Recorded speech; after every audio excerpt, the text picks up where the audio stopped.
Andriamanitra mihoatra isika rehetra mpanaraka tsy tapaka ny MCTV Madagascar Christian Television iarahanao amin'ity fandarana mahafinaritra be ity hoe Miaina finaritra miaraka amin'ny fanahy Neny Zo sy ny fiangonana Ziona Mahafinaritra no miaraka manolotra anao an'izany fandarana tsara be izany.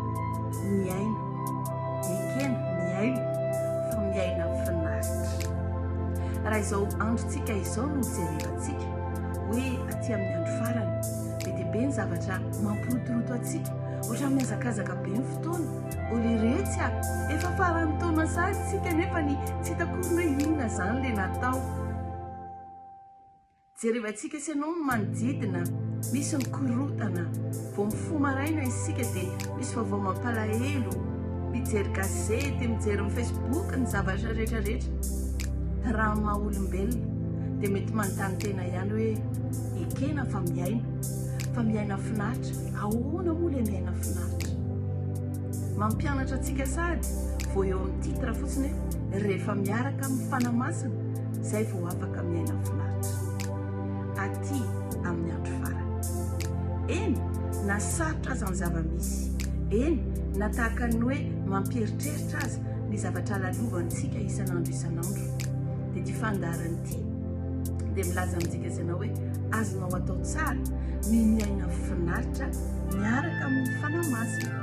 Ny ten'Andriamanitra akatsika ny fampianarana amin'izany dia arak'izay hita ao amin'ny Salamo 4:4 mivaky toy izao amin'ny anaran'i Jesosy: misiony ho an'ny sampany dia mampifaly ny tanànan'Andriamanitra, fonenana masina ny avy hono mampifaly ny tanànan'Andriamanitra, ny fonenana ny avy indrindra, ny fonenana masina ny avy indrindra.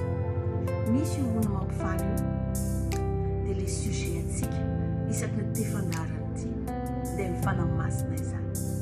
Possible tsara ny miaina finaritra miaraka amin'ny fanahy rehefa manana azy ao anaty. Ianao ve mahatadidy fa isika sy ianao ihany koa araka ny teny Korintiana 4:9 fa isika no tempolin'Andriamanitra velona.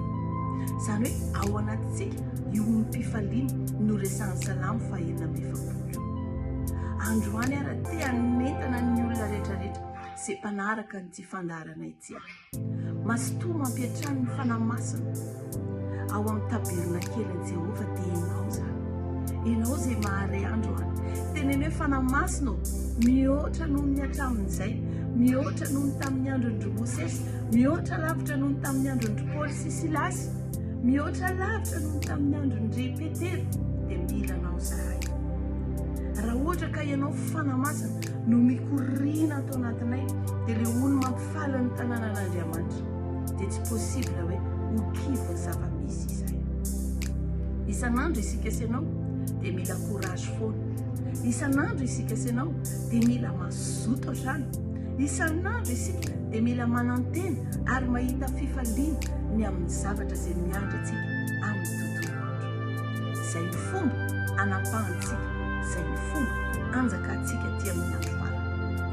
Raha ianao manana ny fifaliana, fanantenana, finoana avy amin'ny fanahy masina io dia za tena milaza marimarina aminao fa ianao izay ilay manapaka fa tsy tapahana. Izay lazainao dia izay no izy. Hitahy ianao mihoatra ny Andriamanitra izay mpanaraka nyty fandarana ity hoe miaina finaritra miaraka amin'ny fanahy masina. Foy ny fandarantsika fa mino hafanahy zavatra sady ianao. Ny fifaliantsika dia tovozitsika tsy misy fetra ao amin'ny hono io dia ny hono ny fifaliana izay ao amin'ny tanànan'Andriamanitra. Dia samita in Jesosy sika. Très bonne journée. Miaina finaritra miaraka amin'ny fanahy masina. Feno voninahitra.